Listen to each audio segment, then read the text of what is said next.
Terima kasih banyak Ibu Nadia dan Pak Dani. Sekarang saya ingin mempersilakan kolega saya Wafa untuk memberikan penjelasan singkat tentang tag cek fakta di YouTube. Silakan Wafa.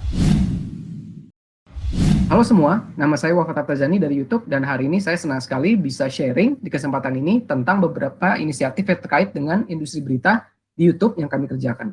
Selama beberapa tahun terakhir, kami melihat bahwa semakin banyak orang yang datang ke YouTube untuk mendapatkan berita dan informasi.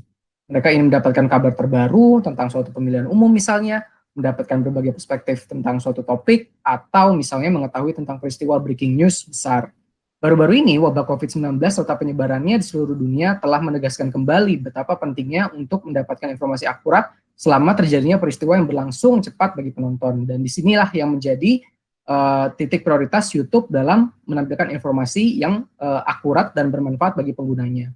Mungkin teman-teman semua ingat kalau misalnya beberapa tahun terakhir kami aktif dalam inisiatif-inisiatif ini dalam konteks pemilu, kemudian berbagai momen-momen penting lainnya.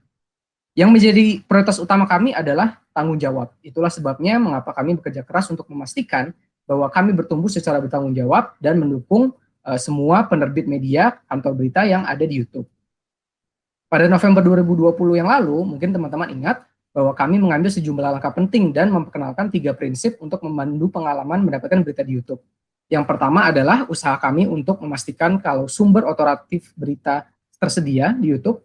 Yang kedua adalah untuk memberikan konteks yang dapat membantu orang mengambil keputusannya sendiri. Dan yang ketiga adalah mendukung jurnalisme dengan teknologi yang membantu berita dan kantor berita, publisher berita untuk berkembang. Beberapa fitur yang sudah kami launch beberapa tahun terakhir, contohnya adalah breaking news dan berita teratas atau top news, di mana prinsip kami adalah untuk membuat sumber otoritatif tersedia. Kami tahu otoritas sangat esensial bagi pemirsa kami, dan oleh karena itu kami telah berinvestasi dalam fitur produk baru untuk secara tegas mengedepankan sumber yang otoritatif di semua platform YouTube. Kolom berita teratas atau top news dengan sangat jelas menyorot video dari sumber berita otoritatif dalam hasil penelusuran atau search. Dan ketika peristiwa breaking news terjadi, kami ingin memastikan kalau pengguna kami bisa segera mengetahuinya.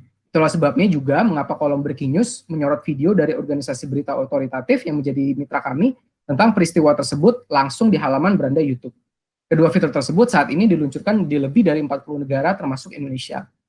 Dan hari ini kami senang sekali untuk mengumumkan bahwa kami juga telah meluncur fitur baru di November 2020, yaitu integrasi fitur cek fakta di YouTube dalam bahasa Indonesia.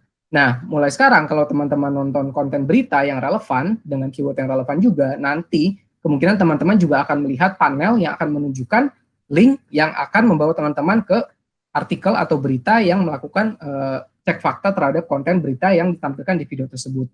Yang menampilkannya adalah koalisi beberapa publisher berita dan kantor berita yang telah menjadi mitra kami di berbagai inisiatif kami di beberapa tahun kebelakang yang sekarang kami lanjutkan untuk inisiatif cek fakta ini. Sekian dari saya, semoga informasi ini bermanfaat. Semoga nanti teman-teman bisa menyaksikan sendiri dan bisa mencoba sendiri pengalaman baru menonton berita di YouTube dengan bantuan fitur cek fakta ini.